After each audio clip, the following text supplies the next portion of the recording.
কৰিছোঁ। মই এটি স্বৰচিত কবিতা পাঠ কৰিব গৈছোঁ। কবিতাটো পুৰণি দিনৰ কথাৰে, যিহেতু আমি এতিয়া আবেলি বেলিকালৈ উপনীত হৈছোঁ, সেই কবিতাটো সেইবুলি কবিতাৰ নাম নষ্টালজিয়া। মোৰ মস্তকৰ ৰূপালী চুলিখিনিও পাহৰিব নিদিয়ে পৰুৱালী অতীতৰ এই নষ্টালজিয়া।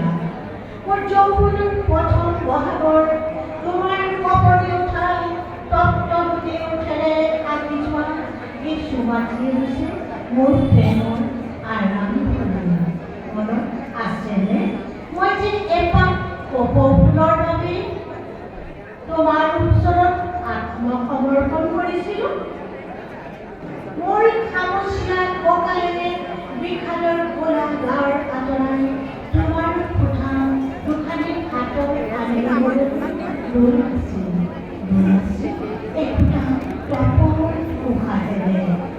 আৰু মনত আছেনে আশাৰ ৰঙীয়া গছত বাটঘাটলৈ বাঢ়ি অহা আমাৰ আশাৰ লপহীয়া গছত কেৰুণ ফুটা নুফুটা মিচিকি হাৰি মনালিছাৰ সৈতে মিল থকা সেই অনামিকাজনীলৈ তুমি ক'লা ঠিক আখৰিজনী কৰবাৰ কন্দনৰতৰ চকুত ধৰি তুমি সাগৰৰ এচামুচ মেলাৰে মোক উপচাই পেলালা।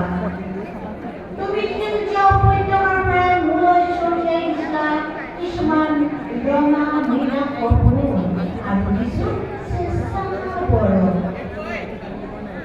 এতিয়া কি বৰফবোৰ গলি শেষ হৈ গ'ল।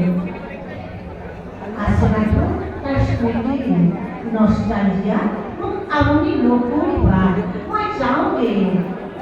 থাকক দিয়া নদী ঢৌৱে ঢৌৱে থকা তাৰ বুকুৰ ভিতৰৰ সঁচা অনুভূতিবিলাক সেউজীয়া এখন দলিচাৰে ঢাকি থৈ দিম মই। নমস্কাৰ। আমি নিভা দত্তৰ বাইদেউ কবিতা পঢ়িলোঁ নষ্টালজিয়া সুন্দৰ কবিতা লেখন কৰিছোঁ। ইয়াৰ পিছত মণিকা চেত্ৰী তাৰ